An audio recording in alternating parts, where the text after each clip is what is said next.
Hello everyone, कैसे हैं आप सब लोग। मेरा नाम है CRN गुप्ता और उम्मीद करते हैं आप लोगों की तैयारी बहुत अच्छे से चल रही होगी।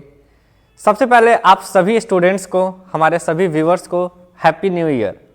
जैसा कि आप लोग जानते हैं 2023 अब शुरू हो चुका है और अब एग्ज़ाम जो है वो बिल्कुल आपके दरवाजे पर आ चुका है। अब आप लोग को कोई भी कसर नहीं छोड़ना है। नए साल के सेलिब्रेशन के साथ साथ आपको अपनी पढ़ाई भी कंटिन्यू करनी है। जैसा कि आप सब लोग जानते हैं, आप लोग की तैयारी को और बेटर करने के लिए हम लोग यहाँ पर हर एक इम्पॉर्टेंट चैप्टर्स के ऑब्जेक्टिव क्वेश्चंस को देख रहे हैं और हमने सबसे पहले स्टार्ट किया है माइक्रो इकोनॉमिक्स को। माइक्रो इकोनॉमिक्स का हमने अभी तक 4 चैप्टर्स देख लिया है। आज हमें 5वां चैप्टर देखना है। 5वें चैप्टर का नाम है इलास्टिसिटी ऑफ डिमांड। यह जो डिमांड चैप्टर है हमारा चौथा चैप्टर, उसी का एक्सटेंशन है चैप्टर। आप इसको अलग अलग चैप्टर्स भी समझ सकते हैं, आप इसको एक चैप्टर समझ के भी पढ़ सकते हैं, कोई प्रॉब्लम नहीं है। तो मैं आप लोगों को पूरी क्रिस्टल क्लियर तरीके से एकदम अच्छे से बाइफरकेट होकर दिखे, कोई ओवरलैपिंग ना हो, इसलिए मैंने इसको अलग अलग चैप्टर्स बना दिया है। आइए हम लोग अपना 5वां चैप्टर स्टार्ट करते हैं, इलास्टिसिटी ऑफ डिमांड। चलिए, सबसे पहला क्वेश्चन हम लोग के सामने है। क्वेश्चन है, मांग की लोच को प्रभावित करने वाले घटक कौन से हैं? Which of the following factors affect elasticity of demand? Options है nature of goods, price level, income level, all of these. तो देखिए, मैंने इसके लिए आप लोग को एक बहुत ही छोटा सा ट्रिक बताया था कि जो फैक्टर्स डिमांड को अफेक्ट करते हैं वही फैक्टर्स इलास्टिसिटी ऑफ डिमांड को अफेक्ट करेंगे। ये बहुत ही छोटा सा एक ट्रिक बताया था, ठीक है। तो आप देखिए डिमांड को कौन कौन से फैक्टर्स अफेक्ट करते हैं। एक पर्सन का इनकम वो अफेक्ट करता है, एक प्रोडक्ट का प्राइस वो अफेक्ट करता है, और उस प्रोडक्ट का जो नेचर है वो भी अफेक्ट करता है। तो इसके ऑप्शंस हो जाएंगे ऑल ऑफ दीज। इसका आंसर हो जाएगा 1 का डी, ठीक है। सेकंड क्वेश्चन देखिए, मांग की लोच कितने प्रकार की होती है? मांग की लोच कितने प्रकार की होती है? तो देखिए, ये हमने क्लास में डिस्कस किया था। मांग की लोच 3 प्रकार की होती है। 3 types of elasticity of demand. कौन कौन सी होती है यह भी आपको पता होगा। 3 टाइप्स होते हैं। कौन कौन से होते हैं जरा उनका नाम भी आप देख लीजिए।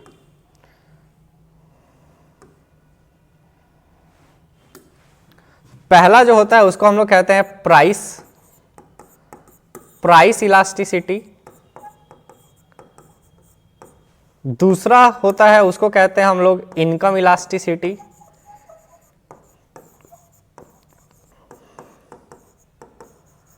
और जो तीसरा होता है इसको हम लोग कहते हैं क्रॉस इलास्टिसिटी।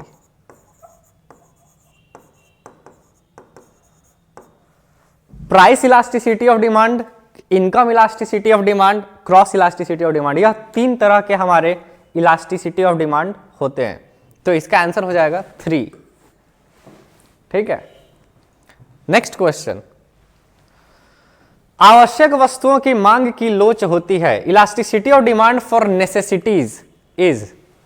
क्लास में हमने डिस्कस किया था कि गुड्स जो है उनको हम 3 कैटेगरी में बांट सकते हैं। कौन कौन सी कैटेगरी में बांटते हैं जरा देखिए। एक होता है हमारा नेसेसिटी गुड्स, एक होता है हमारा कंफर्ट गुड्स और लग्जरियस गुड्स। तो हमने चर्चा किया था कि कंफर्ट गुड्स और लग्जरियस गुड्स का डिमांड जो है, कंफर्ट गुड्स और लग्जरियस गुड्स के डिमांड की जो इलास्टिसिटी है वो होती है इलास्टिक, ठीक है।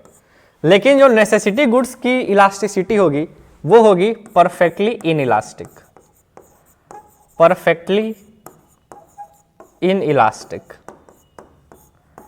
अब कंफर्ट गुड्स का भी इलास्टिसिटी जो है वो मॉडरेट होती है, मॉडरेट इलास्टिक। लग्जरियस गुड्स की हाईली इलास्टिक होती है।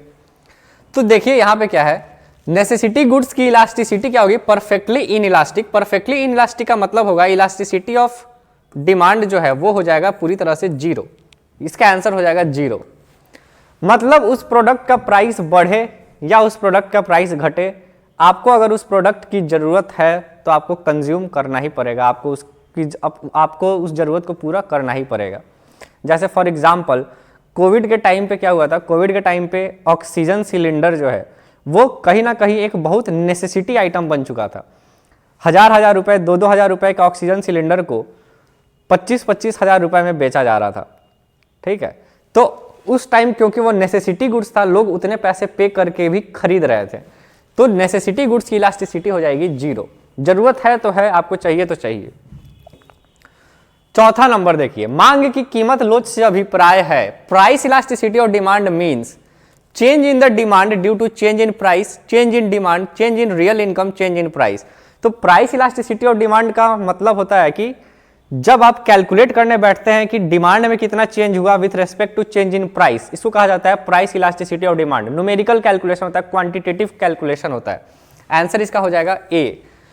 कीमत में परिवर्तन के कारण मांग में कितना परिवर्तन, पहले परिवर्तन हुआ कीमत में, एज ए रिजल्ट मांग में कितना परिवर्तन हुआ, दोनों को यहां पे देखना होता है। 4 का हो जाएगा ए। पांचवा, यदि किसी वस्तु के मूल्य में 40% के कारण 40% परिवर्तन के कारण मांग में 60% परिवर्तन हो तो मांग की कीमत लोच क्या है। If the demand for a good changes by 60% due to 40% change in price, the elasticity of demand is. तो देखिए आप लोग को कैलकुलेट करने के लिए फॉर्मूला बताया गया था। फॉर्मूला बहुत ही सिंपल है। इलास्टिसिटी ऑफ डिमांड का फॉर्मूला होता है percentage change in quantity divided by percentage change in price. तो देखिए क्वांटिटी में कितना चेंज हो रहा है 60%, प्राइस में कितना चेंज हो रहा है 40%। तो ऊपर लिखेंगे 60, नीचे लिखेंगे 40, कट के हो जाएगा ये 1.5। लेकिन आप लोग जानते हैं कि इलास्टिसिटी का जो भी आंसर आता है उसको हम लोग कैसे लिखते हैं, नेगेटिव साइन से लिखते हैं, -1.5। तो इसका आंसर हो जाएगा -1.5। ठीक है, तो सही आंसर हो जाएगा -1.5। आइए नेक्स्ट क्वेश्चन देखिए। विलासिता वस्तुओं की मांग for luxury goods, the demand is बेलोचदार होती है, इन इलास्टिक, लोचदार होती है इलास्टिक, अत्यधिक लोचदार होती है हाईली इलास्टिक, पूर्णतया बेलोचदार होती है परफेक्टली इन इलास्टिक। तो लग्जरी गुड्स की इलास्टिसिटी जो है वो हाईली इलास्टिक होती है, हाईली इलास्टिक। ठीक है, अभी हमने देखा नेसेसिटीज की परफेक्टली इन इलास्टिक, जो कंफर्ट गुड्स हैं उनकी मॉडरेटली इलास्टिक, और जो लग्जरीज होते हैं उनकी हाईली इलास्टिक होती है। आंसर हो जाएगा 6 का सी, हाईली इलास्टिक हो जाएगा इसका आंसर। 7वां नंबर, इकाई से कम मांग की लोच को निम्नलिखित में कौन व्यक्त करता है। किसके केस में हमारी इलास्टिसिटी जो है वो 1 से कम होती है। Necessity goods, comfort goods, luxurious goods, all of these. तो नेसेसिटी गुड्स के केस में अभी तक 2-3 बार चर्चा हो चुका है, इलास्टिसिटी जो है वो 0 होती है। Elasticity of demand is equal to 0। तो आंसर हो जाएगा नेसेसिटी गुड्स। नेसेसिटी गुड्स ही एक ऐसे गुड्स होते हैं जिनकी इलास्टिसिटी जो है वो 1 से कम होती है।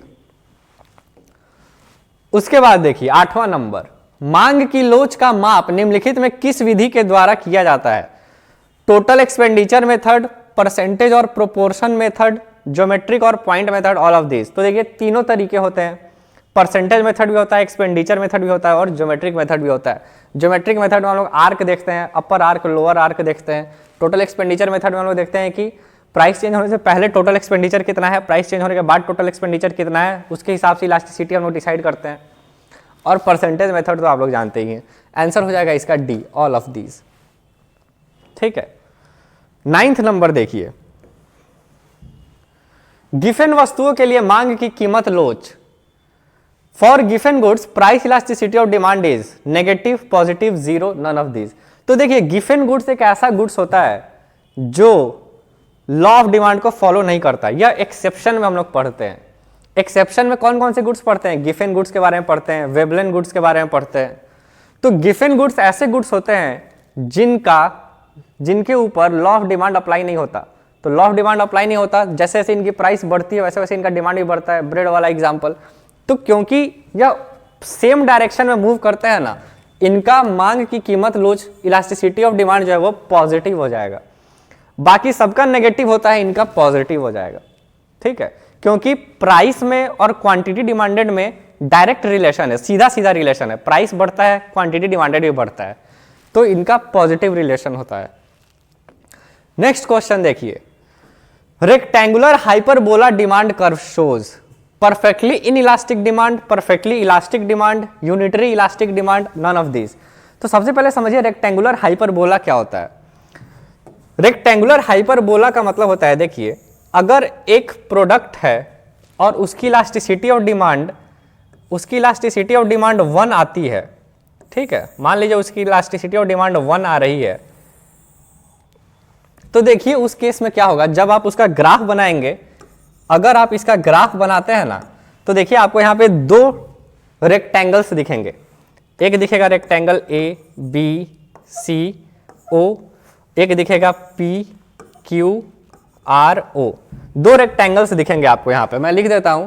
एक है रेक्टेंगल